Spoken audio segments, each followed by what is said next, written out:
What up, YouTube? You already know. Big Lou tapping back in with What It Do with Big Lou. NFZR2, baby. So as you guys can tell from that thumbnail, superstar Billy Graham, a American wrestling legend, has passed away. So he's known as Superstar Billy Graham. I'll get into it a little bit about a lot of the guys that mimicked his style. Or took a little bit from his style. But he was born Elridge Wayne Coleman on June 7th, 1943, and he passed on May 17th, 2023. So he was about two and a half weeks away from his 80th birthday. He's been battling a lot of things over the past, I would probably say 5 to 10 years, probably. I mean, it's been getting really heavy in the news lately, especially like on Hannibal TV. Hannibal had spent a lot of time with them, speaking about the different problems he was having with shoulders and different things, issues he was having. And, I think he even put a GoFundMe page for him, or somebody else did, and Hannibal went ahead and, put the link down to the GoFundMe page because he was having a lot of health problems. And as everybody knows, well, maybe everybody doesn't know, but just as like with boxing, there's no type of retirement plan. There's no Social Security, none of that type of stuff when it comes to being a pro wrestler as well as a boxer. So as you're working, you need to make the right moves with your money in order to be able to survive and live off that money in your older age, right? And we're coming to find out a lot of the wrestlers and even old school boxers weren't able to do that. For one thing, the money wasn't the same, and you had to be like really on top of the game in wrestling to make a lot of money, which Superstar Billy Graham was. Maybe not his whole career, but especially in the early days, late 60s and 70s, up into probably the mid 70s, he was, he was one of those guys that would put asses in the seats. He was way before his time as far as his physique. You know what I mean? You're talking about a guy that used to work out personally with Schwarzenegger back in the day. A man that was taller than Arnold Schwarzenegger and had arms just as big as Arnold Schwarzenegger. It's documented that he had 22-inch arms. Arnold, they said, had 22 and a half. The difference with Arnold Schwarzenegger was that Arnold was like, he was rare because he was like, his right bicep would be damn near exact to his left bicep. His left forearm would be almost exact to his right. Both biceps would be the same. Both triceps would match up the same and be the same size. Both pecs and his chest would be the same. His traps would be the same. He was like, usually it's one's bigger than the other. But when it came to Schwarzenegger, he was equally proportional. And so that's what stuck out a lot about him. But he had 22 and a half inch arms. But this guy, Superstar Billy Graham, had 22-inch arms, and they might have been a little bit bigger. So a little bit about him, like I said, he was born there. He's known by his ring name, Superstar Billy Graham. Let's see. As I already said, he was a American professional wrestler. He gained recognition for his tenure as the WWF heavyweight champion in 77 and 78. He was a 3-time world champion in major professional wrestling promotions. As award-winning bodybuilder, he was a training partner, like I just mentioned, Schwarzenegger. He was most remembered for his revolutionizing the interview and physique aspects of the professional wrestling industry and for his charismatic performance style. Some of his wrestling proteges include Hulk Hogan, Jesse the Body Ventura, Scott Steiner, and Ric Flair. He was born in Phoenix, Arizona, and he died in Phoenix, Arizona. His current wife was Valerie. They had been married since 79. He has 2 kids. Some of the other ring names he's known by is Billy Graham, Wayne Coleman, and Superstar Billy Graham. He was 6'4", 275 pounds. He was billed from Paradise Valley, Arizona, and he was trained by none other than the Hart family, the patriarch, Stu Hart. And he made his debut in 1970, and he wrestled last in 88. So, he had the tie-dye. He would come out with the tie-dye. He had the bleach blonde hair. He was yoked as heck. So some of the guys, like I mentioned, copied his style was Jesse the Body Ventura with the tie dye. You know, he would wear the thing around his neck. I'm not really sure what that's called, but Hulk Hogan bit a lot off of superstar Billy Graham style, as well as Dusty Rhodes, as far as like behind the mic and you know, on the promos, cutting promos. Dude was definitely before his time because he can get on the mic and he can talk, and then he had the look. You know, he had that big, you know, giant of a person look with the big arms and just a big chest and just a big human being, right? And then not only that, he was 6'4" too, which is not by far is bigger than the average man, right? By far. No, he's not 6'7", 6'8" like Hulk Hogan, you know, or Blackjack Mulligan, but he was a big man at 6'4". He's had some over the years. Okay, so he was the last one that beat Bruno Sammartino for the last time Bruno was champion, which was in '77, I believe. And I'm not sure if it was in Madison Square Garden where they wrestled, but eventually he would have a nice battle with Dusty Rhodes, as Dusty Rhodes was, I believe, at the time, Dusty Rhodes was the NWA champion, I believe. If not, he was probably the Florida or the Georgia champion. And, you know, back then what would happen was the people, because WWF was ran by Vince McMahon, the father, not the Vince McMahon everybody knows today, but his dad. And it was 3 W's and a F. And then when the son took over in 84, 85, 83, whatever it was, he cut one of the W's off. And then it was known as WWF. And then later, in 2002, 2004, something like that, he changed it to WWE.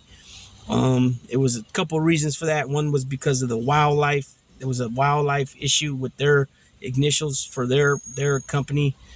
And so I think they tried to sue him. And then on top of all that, he was paying a big tax as being a sports company. And that's why he changed it to the E, from the W to an E, as an entertainment. And it was no longer looked at as like a, you know, like a franchise, like the New York Giants or the San Francisco Giant or San Francisco 49ers or the Oakland Raiders or the Detroit Pistons. It was now known as a World Wrestling Entertainment. And it was, so that tax, he got away from paying that tax. And so that had a lot to do with it. But Bob Backlund ended up defeating. Okay, so what I was saying was, you know, back then, the territory days, you would have the champion of, you know, say the NWA champion, and he would go all around wrestling the champions from each promotions.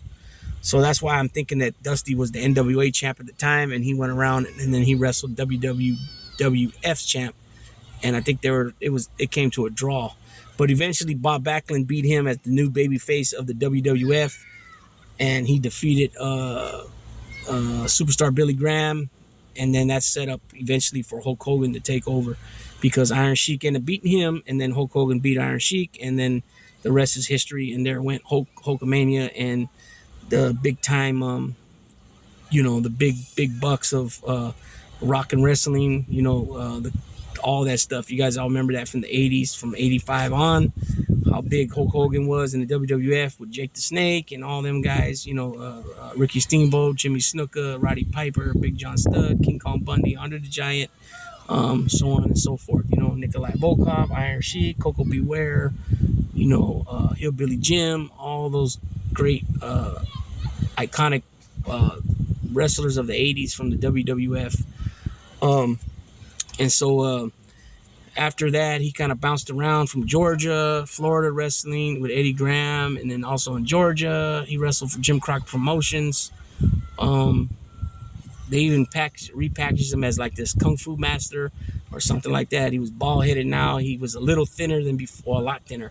He wasn't the big, massive yoked guy he once was. He was a lot thinner. You can see he still had some guns on him. He still had a lot of cuts on him, but he wasn't as big as the superstar Billy Graham we knew. You know, then at some point he came back as the superstar Billy Graham that everybody knew, still wearing the tie-dye, now just a little bit older, a little bit chubbier, but nonetheless, he still had the big ass arms, and he would let everybody know by flexing, right? And then at some point there was I remember, I'm not sure the timeline of everything, but I remember at some point he challenged or was challenged by Billy Jack Haynes for arm wrestling. I don't remember the outcome of that. I don't know if they ever got to doing it for an amount of money. I also remember something with Kevin Sullivan and his little weirdos, right? Purple Haze and Bob Root and I'm trying to think of the lady's name, the Luna Vachon and all them. Um, it was Superstar Billy Graham and Blackjack Mulligan, I believe, teamed up. And so the storyline was, I think he got beat up, hurt real bad. I think it was Blackjack Mulligan and got put out for a little while because these guys jumped him, hurt him bad. And then Superstar Billy Graham same thing might have happened to him, but eventually him and Blackjack Mulligan team up and they, take on these guys. And the Road Warriors might have been involved with something with that too, because I remember some matches that are in my head of Blackjack Mulligan with the Road Warriors against Kevin Sullivan and Purple Haze and them dudes, Bob Root and them. But nonetheless, so fast forward a little bit later, he ends up retiring in 88. I remember him in some matches in about 80, I want to say it probably was about 85, 86, maybe even 87 with Jim Crockett Promotions. Obviously at that time, Ric Flair was the NWA champion. You had the U.S. The TV title was bouncing around between Tully Blanchard, Arn Anderson, Mike Rotunda, Dusty Rhodes. I think had it a couple times. So those guys, the TV championship was bouncing around with those guys.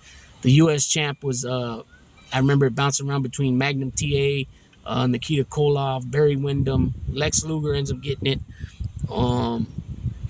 And I remember, around that. Then you had the tag team champions were between the Raging Bull and Rick Rude and the Road Warriors and Midnight Express and Rock and Roll Express.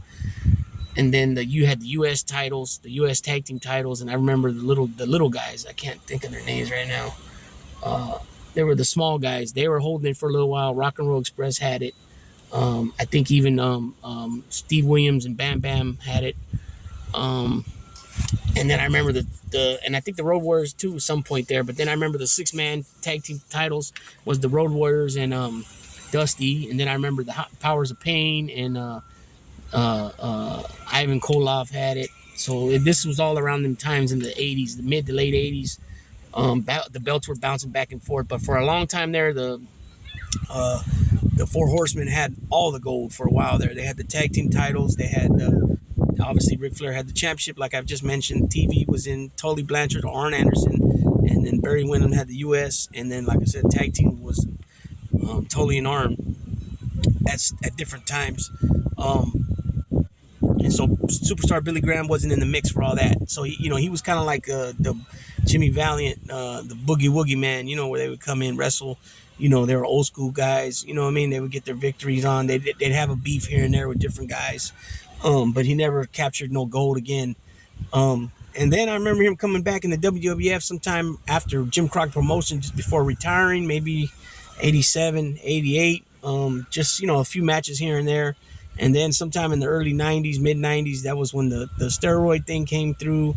And you had Bruno Sammartino out there talking, bad, or not bad, but his opinion towards Hulk Hogan and Vince McMahon and WWF and what guys were doing with the steroids. And then you had him come out admitting to using steroids and that certain people knew about it. And Hulk Hogan admitted to him about using steroids and so on and so forth. And you had all that. And then he also was part of the class action lawsuit for the CTE, the brain injury trauma, which to me, in my opinion, never made sense because, you got all these guys that wrestled for so many different promotions over the years and would bounce back and forth between AWA, NWA, AWA being in Minnesota and then all the different territories under the NWA and then the WWF or the WWF, depending on what time it was. And so how could you pinpoint where you actually got injured? So he was part of that. And then, of course, if you're suing Vince McMahon, he's not going to forget any of that, right? But at some point he was given a Legends contract, I believe. And he might have been an ambassador, WWE ambassador at some point maybe, but he was put in the Hall of Fame. And then at some other point, people were petitioning for him to be taken out of the Hall of Fame. I'm not really sure why that was. But like I said, he's made a lot of appearances on Hannibal TV. He had a lot of problems, but this dude was definitely a pioneer, definitely a trailblazer of professional wrestling. So many guys that came after him mimicked his style. I even want to say Austin Idol even mimicked some of his style too, wearing certain hats he would wear, bleach blonde his hair, the tie dye. But a lot of people don't know Austin Idol, but definitely the two that people know is Hulk Hogan and Jesse the Body Ventura, and these two dudes bit a lot off of superstar Billy Graham's style. So there's a little something people just to drop in RIP superstar Billy Graham. With that being said, Big Luke tapping out.